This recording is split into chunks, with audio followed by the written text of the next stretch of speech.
Judas versículos 9 refere-se a um evento que não se encontra em nenhum outro lugar na Escritura. Miguel teve que lutar ou disputar com Satanás sobre o corpo de Moisés, mas o que isso envolve não é descrito. Judas capítulo 1 versículo 9, mas até o arcanjo Miguel, quando estava disputando com o diabo, Satanás, e discutindo sobre o corpo de Moisés, não ousou trazer uma reportagem abusiva contra ele, mas simplesmente disse: "O Senhor te repreenda." Este evento ocorre em Judas.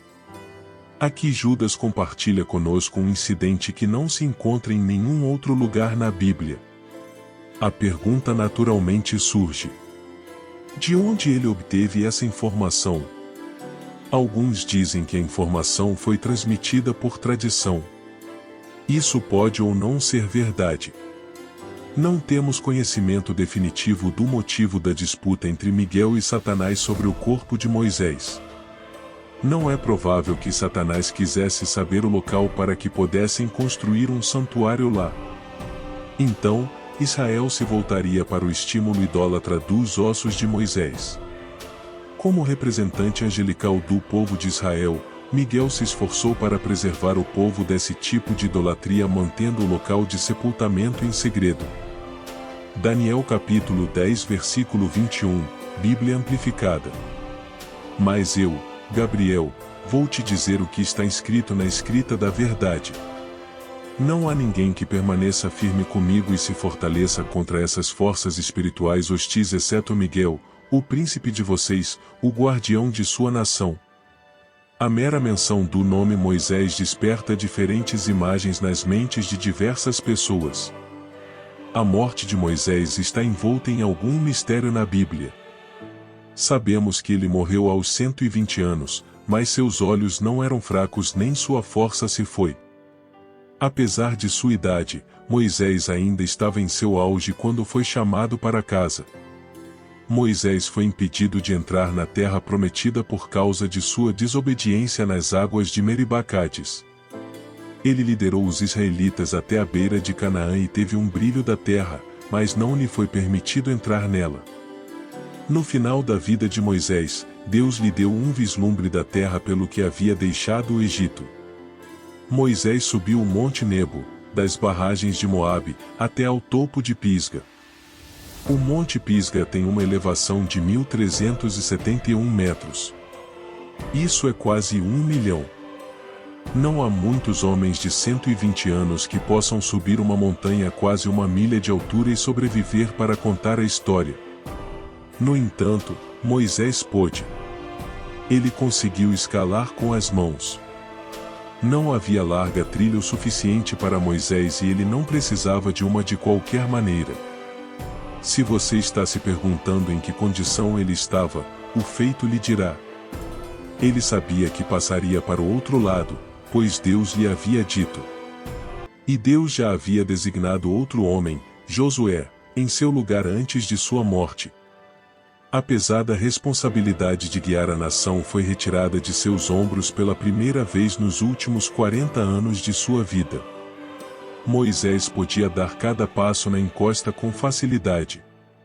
Ele estava bem ciente de que estava prestes a dar seu último suspiro a qualquer momento. Enquanto Moisés contemplava sua última visão da terra prometida, uma propriedade que ele nunca pisaria, isso era o que ele mais esperava. E foi isso. Deus o queria em casa. Moisés transmitiu seu espírito. Moisés morreu de acordo com a palavra do Senhor. Moisés partiu sozinho, mas em paz. O relato de sua passagem está contido nos últimos 6 versículos do livro de Deuteronômio, capítulo 34. A morte é uma maneira de colocar as coisas em uma perspectiva adequada, não é? Que maneira de viver! 120 anos e você não precisa de óculos. 1 século e 1/5 e você não precisa de muletas. Moisés nunca ficava sentado em uma cadeira de balanço, esfregando linimento e bebendo áci. Oh, como os israelenses sentirão falta do conselho de sabedoria de seu líder falecido.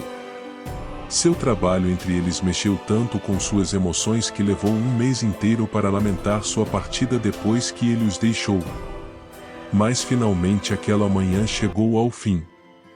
Isso deve ser verdade em nossas próprias vidas. Após a morte vem o enterro. E assim foi no caso de Moisés. Mas o versículo 6 contém uma das declarações mais notáveis sobre a carreira toda de Moisés. Deuteronômio capítulo 34 versículo 6, Bíblia amplificada. E o sepultou no vale, na terra de Moabe, em frente a Bet-peor, mas ninguém sabe onde está seu local de sepultamento hoje até. Moisés é a única pessoa na Bíblia que Deus enterrou pessoalmente. Você viu isso? O Senhor então ocultou o túmulo. O que o levou a fazer isso? Porque aquele túmulo teria se transformado em um santuário. Eles ainda estariam lutando um caminho até o Nebo hoje, erigindo santuários, vendendo pipoca e amendoins, oferecendo vários passeios, e talvez até mesmo direção um bonde lá em cima com uma grande faixa proclamando o local de sepultamento de Moisés. Então foi escondido.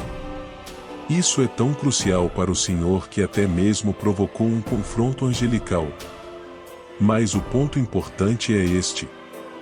Mesmo que Miguel seja um arcanjo, aquele a quem Deus usaria para lançar Satanás do céu, ainda assim ele não presumiu falar de forma repreensiva com aquele que governa no reino dos demônios.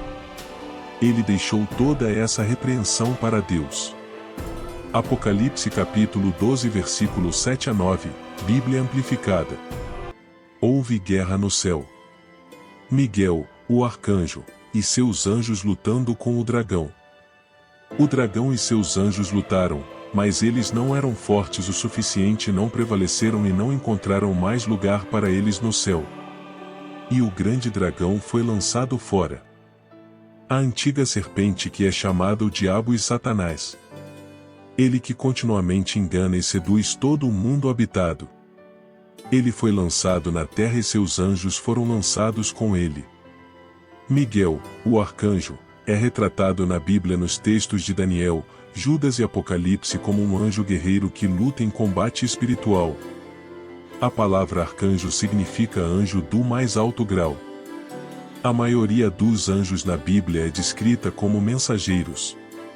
Enquanto Miguel é representado nos 3 livros como contente, resistindo ou enfrentando espíritos malignos e principados.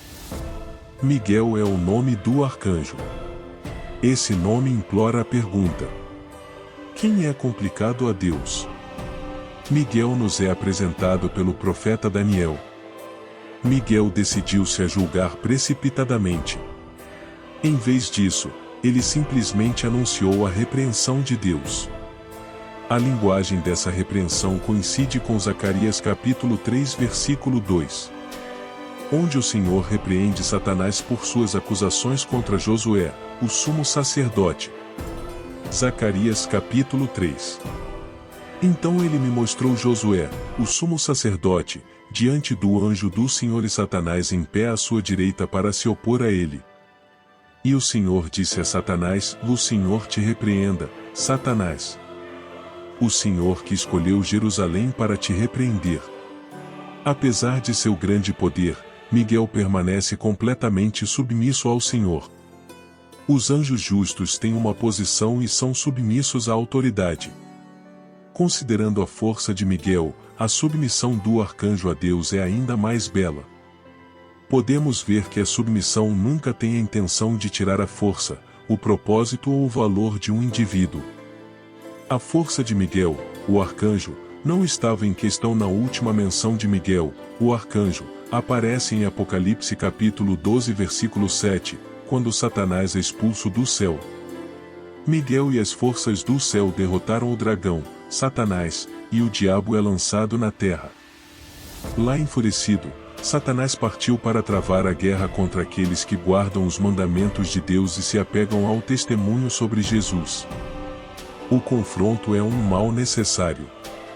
Ninguém gosta disso, mas deve ser feito para retificar, purificar e unificar a comunidade. Não é agradável, mas é necessário. Mesmo Miguel, o arcanjo, não transferiu contra o inimigo com base em sua própria autoridade, mas falou em nome do Senhor. Miguel considerava sua carga e posição com reverência. Lúcifer foi criado como a criatura mais alta. Esta é uma lição que tanto você quanto eu devemos aprender. Muitos cristãos ainda não aprenderam a se curvar mesmo diante de Deus. Você e eu, meu amigo, somos criaturas, Ele é o Criador. O que nos dá a autoridade de questionar qualquer coisa que Ele faça? Não me interpretem mal, todos nós lutamos com dúvidas, mas devemos reconhecer que Deus não é apenas o Criador, mas também o Redentor. Ele é aquele que cuida de nós. Nosso Deus é exaltado, santo e sublime. Ele é um Deus justo. Ele nunca comete um erro e nunca erra. Tudo o que ele faz está certo. Então, você e eu podemos confiar nele. Mas nós realmente fazemos isso? Reconhecemos sua autoridade?